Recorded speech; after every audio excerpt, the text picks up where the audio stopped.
And we'll get started. So this is our Tuesday morning gathering brought to you by Harvard Pilgrim Healthcare and Tufts Health Plan.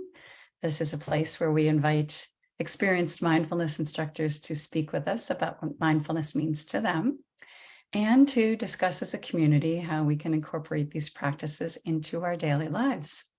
I'm Suzanne Rowe Palacino, and so delighted, as always, to have Greg Topakian here, mindfulness instructor with Harvard Pilgrim Healthcare's mindfulness program. Good morning, Greg. Good morning, Suzanne, and good morning to you all out there.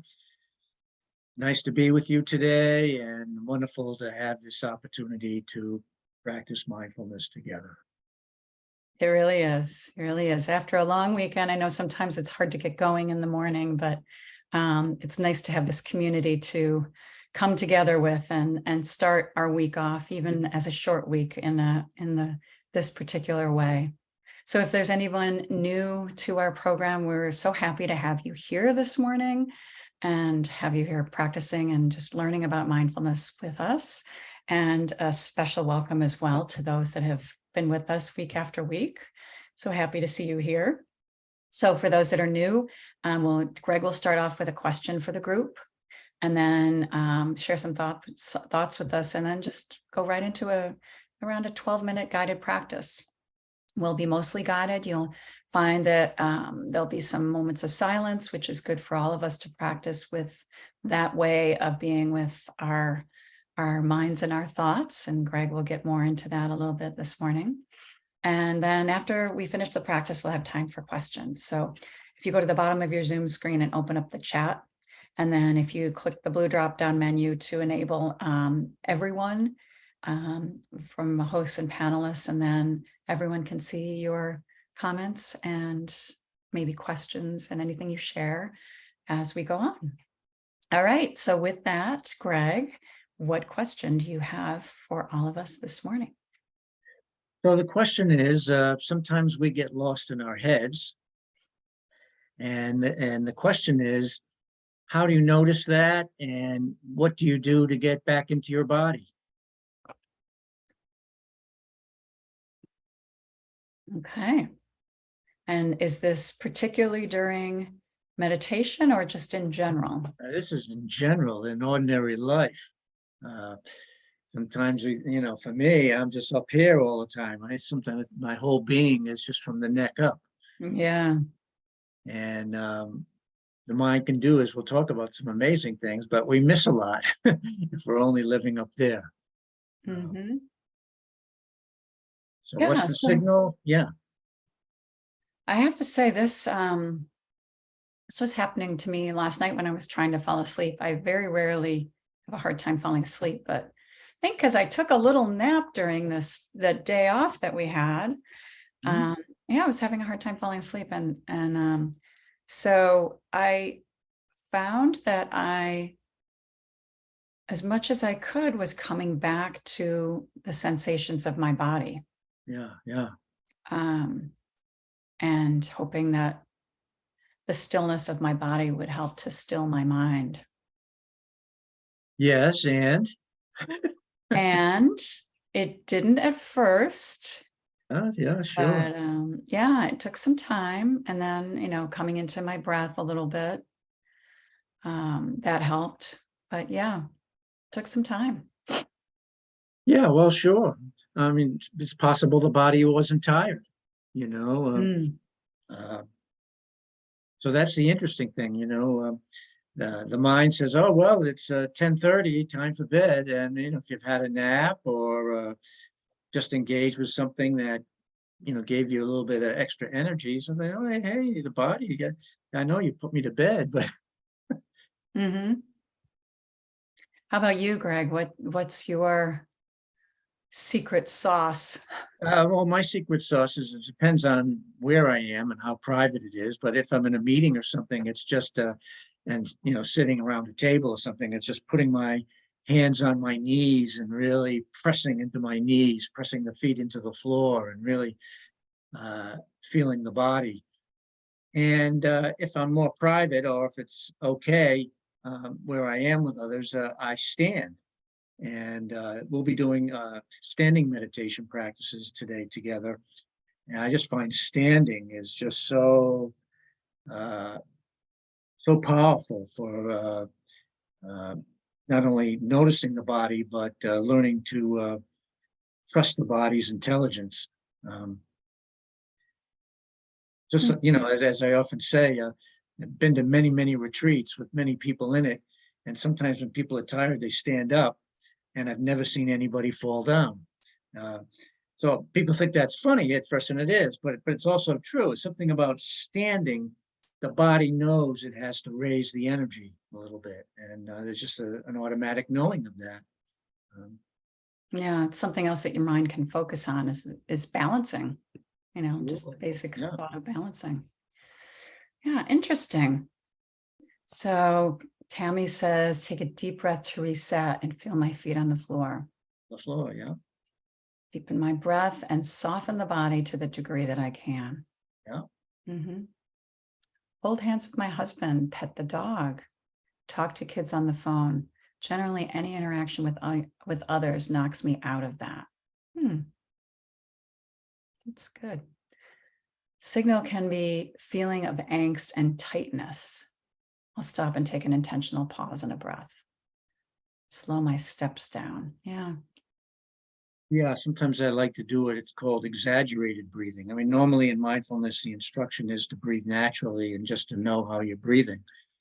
But sometimes to exaggerate your breathing, to, you know, inhale to a count of 4, exhale to a count of 6 or 8. That helps to really focus the mind on the mechanics of breathing. Yeah. Beautiful. Every waking hour. Yeah. And check in with myself at the top of every waking hour and ask, how am I here now? Yeah. This keeps me in check to come back and focus. And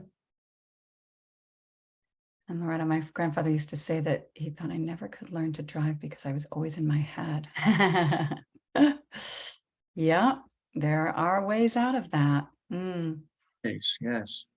Very, very interesting methods that we have. You know, everybody's got their way, and you know, we're always interested to add something, another tool to our toolbox. So this is a great opportunity to learn a little more about it.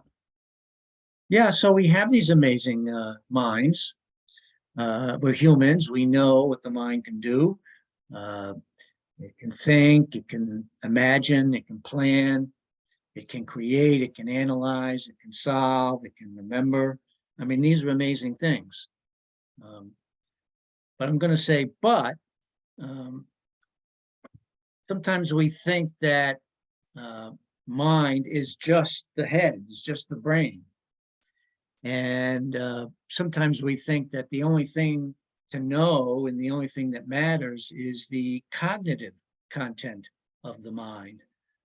Thoughts, words, concepts, strategies. And the issue is that when we start believing just that, sometimes the brain mind gets a little bit ahead of the body. And frankly, sometimes it just makes stuff up. And when we're living our life, the brain mind can sometimes edit and interpret what we're actually living through rather than revealing it accurately, rather than communicating it to us directly. So wonderful things the brain and mind can do, but sometimes it gets a little bit ahead of us and make things up is the best way I can say it. So the question is, what do we do? And a couple of suggestions. First is we might contemplate the possibility that mind is more than just the brain. Okay, it's more than just thoughts, words, concepts, strategies. That there's this capacity to know, not just from up here, but that capacity to know is distributed through this entire body. And not only can this body know, but sometimes it knows more accurately what's truly happening to us than the mind knows. And let me just give an example of that, a couple of examples. Take the example of children. And we're hanging out with them and we see that they're tired. They're yawning, or, and you go, are you tired? Oh, no, I'm not tired. Yet the body is revealing very clearly that there's tiredness.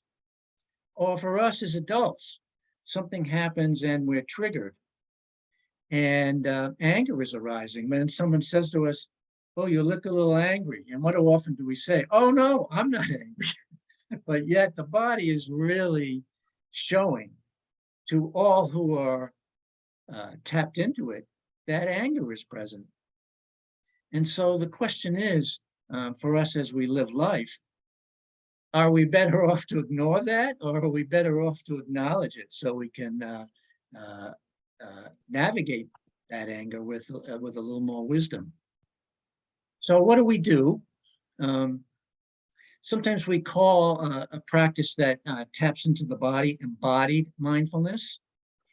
And what that means is that we engage in meditative exercises that cultivate this capacity to know, not just from up here, but this capacity to know the present moment by attending to various sensitivities in the body. So I thought we'd do some practices with that this morning, and they're going to involve standing meditation. So before we stand, I'll invite you to find a comfortable position for yourself. So that involves adjusting posture, finding a position that is comfortable for you, that will support relaxation and alertness.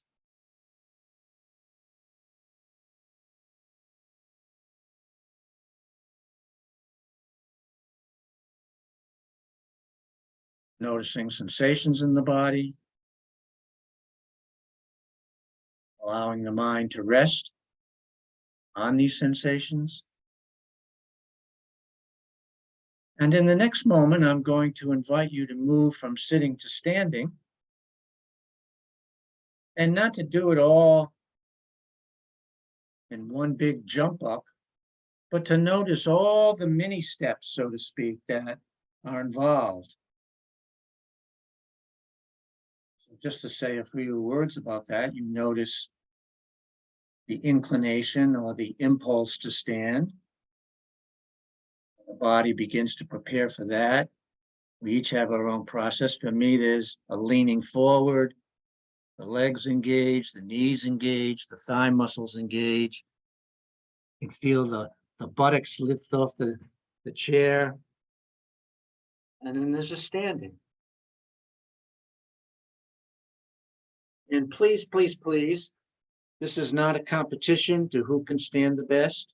If you need to place a hand on the chair or on a desk in front of you for support, that's always the wisest thing to do.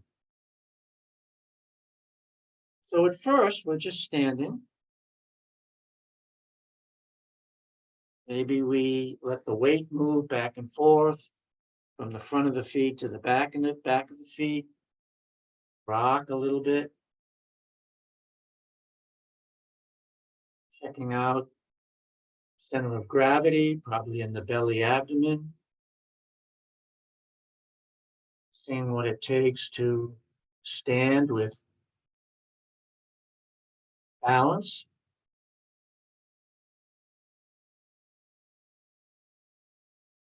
And the first exercise is to simply raise the arms by the sides.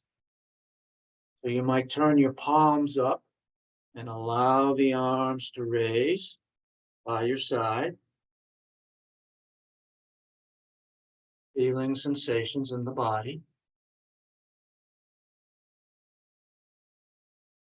Notice muscles in the back, the shoulders, the arms engage. Maybe there's more heat in the body. And raising the arms as far as you can so they're vertical above the head, fingers pointing up. Breathing and letting the arms come back down.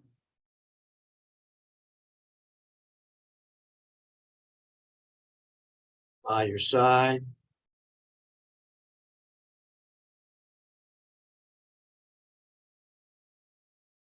Just noticing how the energy is different in the body after that one simple exercise. Feel some warmth in the fingertips. You may or may not, but what do you feel?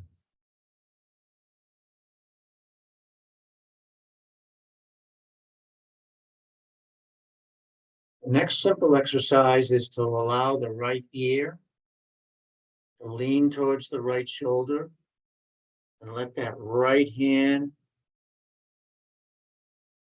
fall, reaching towards the floor and feeling the stretch on the left side.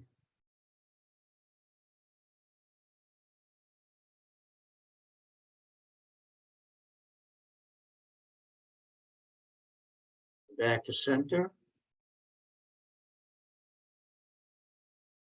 And letting the left ear fall to the left shoulder.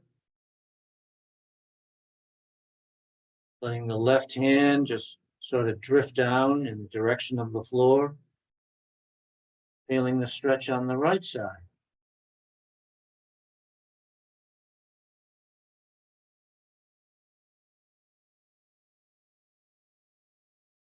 Back to center.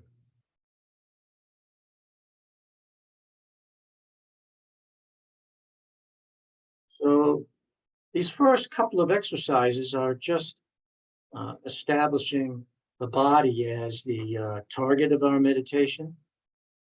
But on this next one, for me, it illustrates so very clearly what I mean about the body knowing and embodied mindfulness. And this next exercise, it's not just about the body being an object of our meditation. It's about the body truly knowing. What do I mean by that? So let's stand. What I'm going to invite you to do is move the weight into the front part of your feet, the balls of your feet, the toes of your feet. Let the head come forward a little bit. Let the shoulders come forward and the arms hang down in front of you.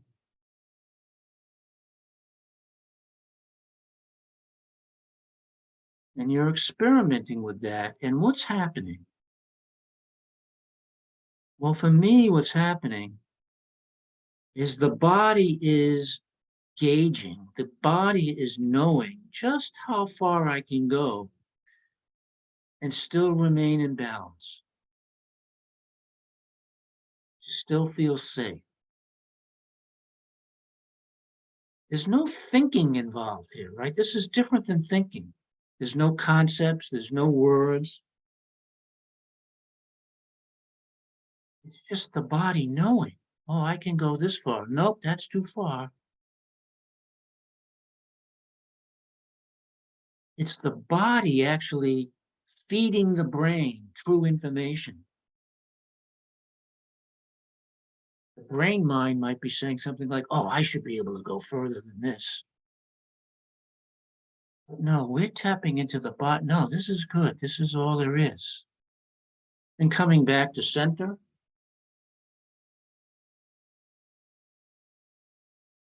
And now letting the weight fall back into the rear of your feet towards the heels and letting the head fall back, back.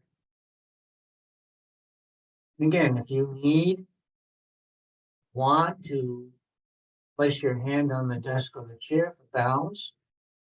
In fact, that's absolutely what the practice is about. Body signaling to me what's actually true.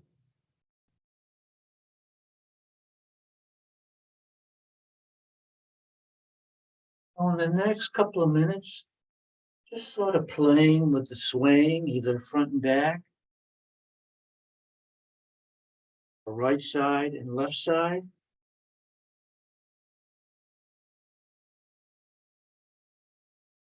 Yeah, not so much discursive thinking, more just tuning into awareness of the body knowing what's right. True.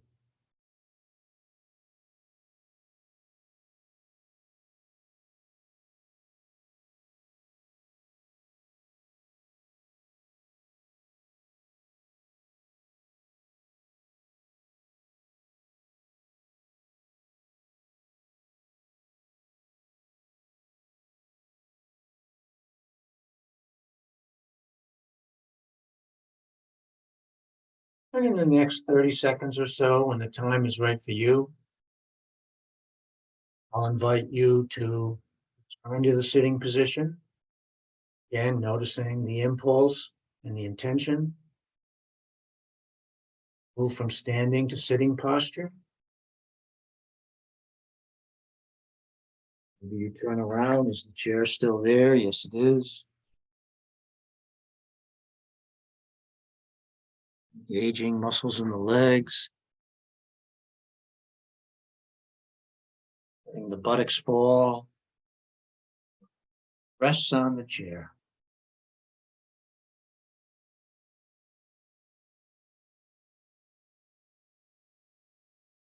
And I'll count backwards from 3. And when I get to 1, I'll invite you to reopen your eyes and come back to the room. 3, 2, 1.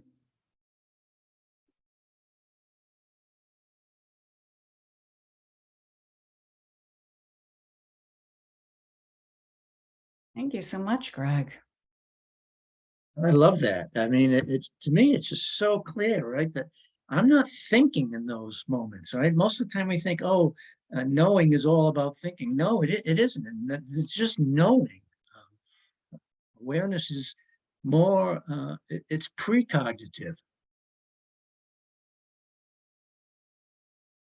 And there's a lot of applications to this. For example, mindful eating really relies on this, because so often it's, oh, I shouldn't be hungry, or I should, but it's really tuning into what is the body saying. Maybe sometimes truly the body does need more calories, and ignoring that, so we're starving, actually leads to sort of out of control eating behavior later on. So tending to the body and letting the body inform us is really very helpful in living life. Mhm. And I feel like just the action of standing, you know, the different movements that you were doing brought it to a different level, but just standing and noticing how your body really needs to, you really need to know how to balance, even just in a Yeah, standing position. yeah, And it's not anything you need to think about. It's no, just, and yeah, it can be a great way, you know, to keep yourself more awake when you're meditating, if it's, you know, sleepiness is coming in, but also just, it's easier. I find it easier to get out of my head when I'm standing, oh because yeah, of the fact that I'm, you know, my body always has to recalibrate itself. yeah, and just noticing that, trusting that, Hmm. and Yeah. not, oh, I should be able to lean more, or I should be more limber than this, and blah blah blah. It's all the stuff that our minds do, and that's fine. That just makes us a human being. But to recognize that and say, no, I'm going to redirect back to just the direct experience of the body standing. Mm. And Colleen has mentioned here, you know, it's felt a lot like yoga practice. Absolutely.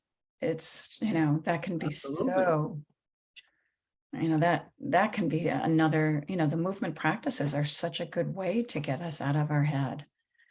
Yeah. And in fact, I would say that what we call embodied mindfulness is really what yoga initially was meant to be, right? A union of mind and body. I mean, that's actually what the word yoga means, union. And in some ways in the West, yoga got away from that a little bit and got more just onto the physical activity. But I think the history of yoga is very much what embodied mindfulness is about. Yeah, for sure. Yeah, Janice, this is an interesting comment that doing it in a group helped staying out of her head versus when she does it on her own. Oh, interesting.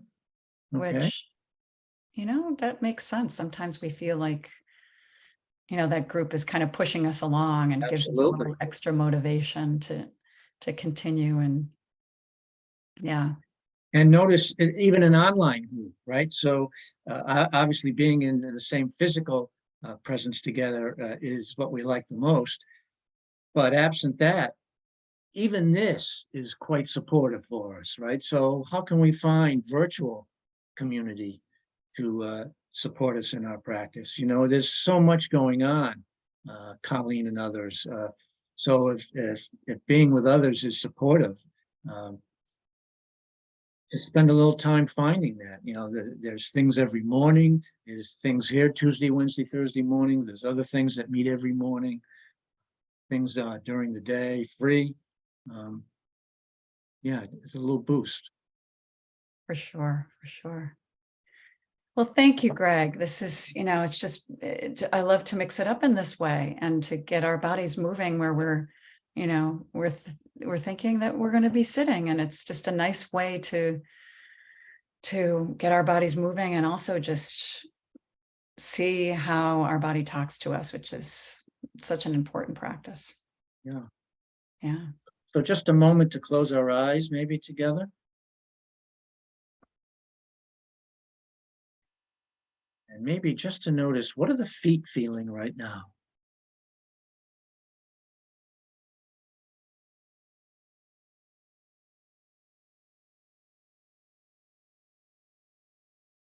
Know that you can always tap into the feet. You can always tap into the body. So have a wonderful day. Be well, be healthy. Look forward to practicing with you again soon. Sounds good. Thank you so much, Greg. And thank you to everyone for joining. Thank you all for showing. Yes. Supports us all. Yeah, it absolutely does. Nice to be with you. And we'll be back here tomorrow morning at 8:30. So hope to see you then. Have a good Tuesday. See you soon. Bye.